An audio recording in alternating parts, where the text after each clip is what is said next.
South China Morning Post, 2nd of March 2024, the U.S. trade conflict with China will continue, the Biden administration guarantees in a policy document. The global community is reducing its exposure to the threat posed by China, which has evolved into a hegemonic and belligerent pretender. The administration of U.S. President Joe Biden released a policy document on Friday in which it vowed to intensify its realignment strategy regarding trade with China. This indicates that the ongoing dispute between the two largest economies globally remains contentious. In its 2023 annual report to Congress and 2024 trade policy agenda, the Office of U.S. Trade Representative Katherine Tai urged continued action against harms caused by what the office termed trade and economic abuses by Beijing. "We are also evaluating all existing tools and will seek out new ones as necessary," the report continued, adding that the United States has been able to engage and compete with Beijing from a position of strength thus far. The United States accuses China of sustaining a non-market economy, which it intends to use as leverage to control supply chains, distort competitive markets, and concentrate power through massive state subsidies. Washington has linked these concerns to national security, most recently on Thursday when Vice President Biden investigated possible dangers posed by electric vehicles manufactured in China. The action introduces the potential for subsequent limitations.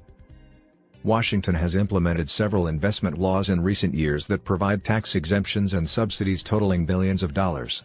These measures aim to revitalize domestic manufacturing capacity and restore American infrastructure, ultimately diminishing reliance on China. Biden's predecessor, Donald Trump, imposed tariffs on Chinese imports 2018 to resolve the bilateral trade deficit. He accused Beijing of flooding the U.S. market with Chinese goods. The Biden administration has generally maintained the duties imposed during the Trump administration on imports valued at $350 billion while permitting private entities to request exemptions.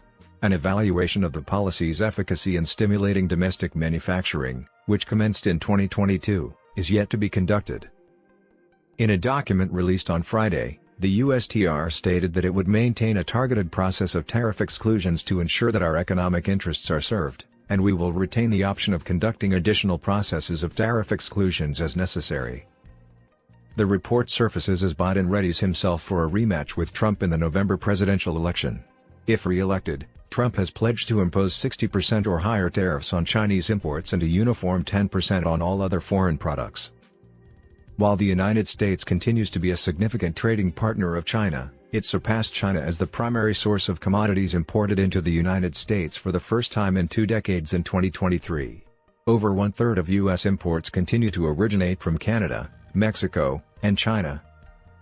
Recognizing the worldwide ramifications of the complex and competitive economic and trade relations between the United States and China, the 2024 agenda reestablishes an emphasis on coalition building to address Beijing's obstacles. According to the report, to defend U.S. industries and workers, enhance economic security, and strengthen supply chains, the United States will continue to collaborate with allies and partners in various formats to develop and coordinate effective responses to non-market policies and practices. Washington is engaged in trade negotiations as part of the Indo-Pacific Economic Framework for Prosperity, IPEF, inaugurated by Vice President Joe Biden in 2022 and involves 14 nations: Australia, Brunei, Fiji, India, Indonesia, Japan, Malaysia, New Zealand, the Philippines, Singapore, South Korea, Thailand, and Vietnam are among the participating nations. These nations account for 40% of the total gross domestic product of the world. As of November, consensus had been achieved on 3 of the framework's 4 pillars: supply chains, sustainable economy, and fair economy. However, the trade pillar remained unresolved, as Biden advocated for a worker-centered trade policy rather than conventional trade liberalization. Many IPEF partners are concurrently participating in trade agreements such as the Regional Comprehensive Economic Partnership, RCEP, and the Comprehensive and Progressive Agreement for Trans-Pacific Partnership, CPTPP. In contrast to IPEF, both agreements provide reduced tariffs and free market access. Taipei, which entered into its inaugural agreement with Washington under the U.S.-Taiwan 21st Century Trade Initiative in June, is currently engaged in an additional round of trade negotiations. Provisions for electronic payments and documentation were incorporated into that agreement to accelerate commerce between the two markets.